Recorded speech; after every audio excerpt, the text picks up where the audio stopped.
Welcome back di segmen Fundamental Pandit CNBC Indonesia. Untuk di sore hari ini kita akan membahas salah satu emiten di sektor barang konsumen primer, PT Multimedica International Tbk atau dengan kode emiten MMIX MX yang telah listing di Bursa Efek Indonesia sejak Desember 2022. Dengan harga IPO di saat itu adalah sebesar Rp190 per lembar saham. Namun sebelum membahasnya lebih lanjut, kita cek dulu nih pada perdagangan hari ini MX sudah berjalan di harga berapa. Untuk MX sendiri hari ini berjalan di harga 474 atau turun 31 poin atau terkoreksi 6,14%. Di mana saham beredarnya sudah berada di 2,40 miliar lembar dan juga setara market cap 1,14 triliun rupiah. Nah, kita bisa membahasnya lebih lanjut, bisnis apa sih yang digeluti oleh MX sendiri?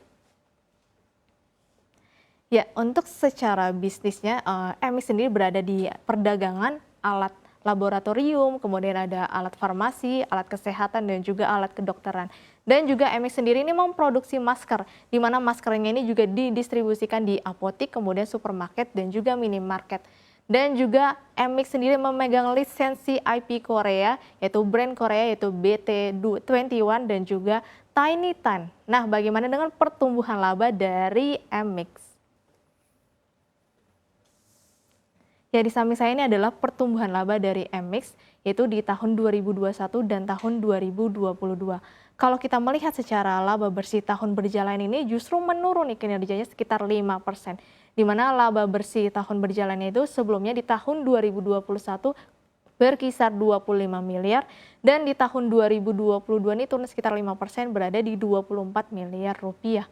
Nah, penurunan laba bersih ini berasal dari penurunan pendapatan. Kalau kita melihat dari pendapatan ini turun dari tahun 2021 sebesar 182 miliar dan di tahun 2022 ini menurun menjadi 175 miliar rupiah. Namun secara margin ini justru meningkat di tahun 2022 dikarenakan beban pokoknya ini menurun sehingga marginnya meningkat.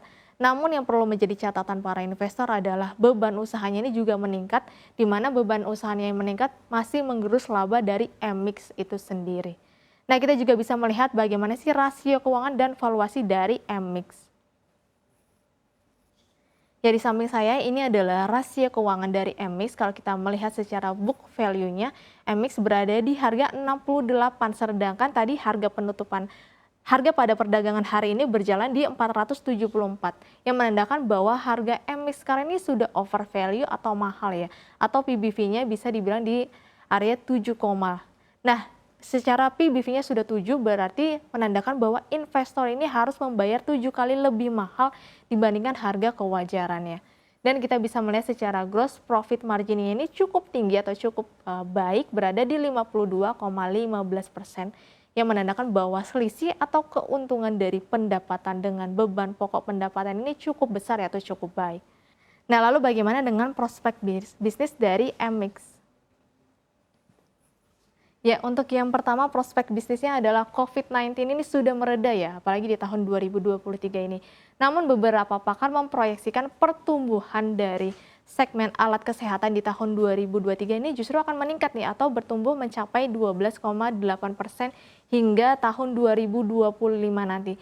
Jadi peningkatan tersebut berasal dari beberapa para pelaku bisnis di segmen alat kesehatan ini akan meningkatkan atau ekspansi bisnis nih di tahun 2023 di sektor di non kesehatan atau di sektor alat kesehatan non COVID, sehingga ekspansi ini diharapkan nantinya juga akan menopang atau kinerja dari segmen alat kesehatan dan juga di sektor-sektor alat kesehatan nih.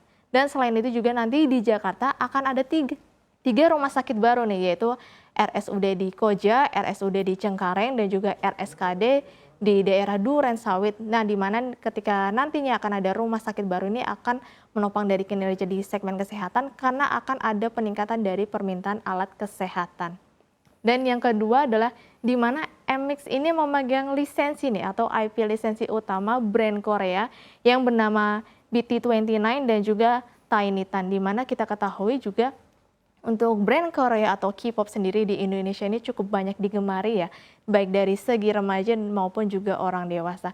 Dan diharapkannya untuk IP lisensi yang dipegang oleh MX ini dapat mengembangkan produknya dengan brand Korea yang dimiliki oleh dari MX sendiri.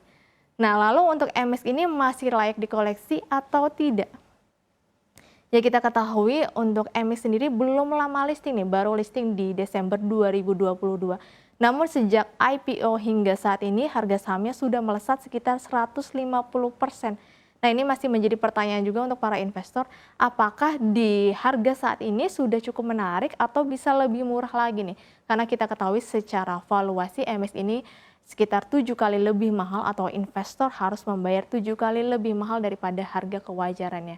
Dan yang menjadi catatan para investor juga adalah menurunnya nih pendapatan yang diikuti juga menurunnya laba bersih dari MX sehingga masih menjadi PR perseroan agar bisa meningkatkan pendapatan dan juga kembali mengefisiensikan biaya-biaya agar bisa memaksimalkan profit. Hingga saat ini untuk MX ini belum cukup menarik ya, baik dari segi valuasi dan juga segi bisnisnya.